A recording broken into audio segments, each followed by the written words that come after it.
Hoje vamos conhecer a história de um dos protagonistas do movimento tenentista no Brasil e um dos líderes da famosa revolta do Forte de Copacabana. Antônio de Siqueira Campos nasceu no dia 18 de maio de 1898, em Rio Claro, no estado de São Paulo. Sua família sofreu grandes dificuldades financeiras após a morte de sua mãe, Luísa Freitas de Siqueira Campos, em um acidente. Siqueira tinha apenas 16 anos e viu frustrado seu sonho de estudar engenharia. Assim como vários filhos de famílias pobres que desejavam prosseguir os estudos, teve de escolher a carreira militar e se mudou para o Rio de Janeiro. No colégio militar era quase proibido pensar, e mesmo assim Siqueira Campos já demonstrava grande insatisfação ao sistema vigente e debatia junto de seus colegas os problemas do Brasil. Já nessa época, ele usava a expressão Brasil Novo para definir sua esperança de uma mudança no regime político e social que caracterizava a República Velha, período onde as oligarquias comandavam o país e apenas alternavam o poder, uma hora elegendo presidente vindo do estado de Minas Gerais, grande produtor de leite, e depois de São Paulo, produtor de café. Por isso esse regime é também conhecido como República Café com Leite. Após concluir os estudos, Siqueira Campos começou a servir no Forte de Copacabana. O clima de tensão e insatisfação política crescia no país. Começava então a surgir o movimento tenentista, liderado pelos militares. Em 1922, durante a campanha de sucessão ao governo do presidente Epitácio Pessoa, a tensão cresceu ainda mais. A disputa eleitoral envolveu Arthur Bernardes, representante da oligarquia Café com Leite, e Nilo Peçanha, apoiado pelos militares e oligarcas de outros estados que também estavam insatisfeitos. Uma série de cartas falsas, supostamente escritas por Arthur Bernardes, dirigia várias críticas à ação política dos oficiais do Exército e ao Marechal Hermes da Fonseca. Ou seja, desde essa época, as chamadas fake news jogavam ainda mais lenha no cenário político do país. Apesar da oposição militar, Bernardes foi eleito, derrotando Nilo Peçanha. O clima era de insatisfação geral, e no estado de Pernambuco, o exército foi chamado para conter rebeliões e greves populares, descontentes com o novo governo.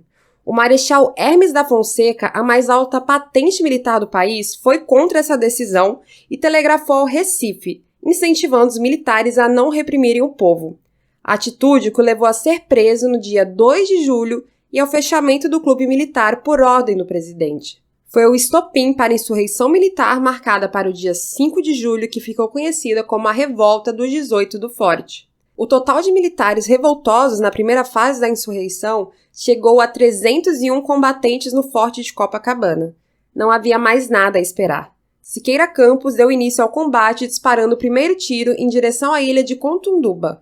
Logo de imediato, as demais guarnições revoltosas da cidade do Rio de Janeiro se renderam em combates isolados após avaliarem que não teriam como sair vitoriosos contra as forças do governo. Durante todo o dia 5, o Forte de Copacabana sofreu um intenso bombardeio. O capitão Euclides Hermes e o tenente Siqueira Campos permitiram, então, a saída de todos aqueles que não quisessem lutar. Dos 301 homens, sobraram apenas 18, que continuavam fiéis aos seus ideais e reivindicando o fim das oligarquias de poder. Eles seguiram decididos em uma marcha suicida na orla de Copacabana, indo de encontro com as forças do governo, que contava com 3.000 soldados. Por fim, sobraram apenas 2 sobreviventes dos revoltosos. Um deles era Siqueira Campos, que ficou ferido após ser baleado.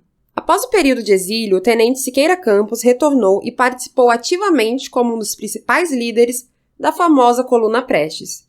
Durante mais de 3 anos, a coluna percorreu o interior do Brasil, do sul ao nordeste, na luta para derrubar a República Velha, período em que Prestes e Siqueira se depararam com a dura realidade do nosso povo em todos os cantos do país, o que só os fez acreditar ainda mais na necessidade de uma mudança profunda no sistema político que concentrava a riqueza e poder nas mãos das mesmas famílias.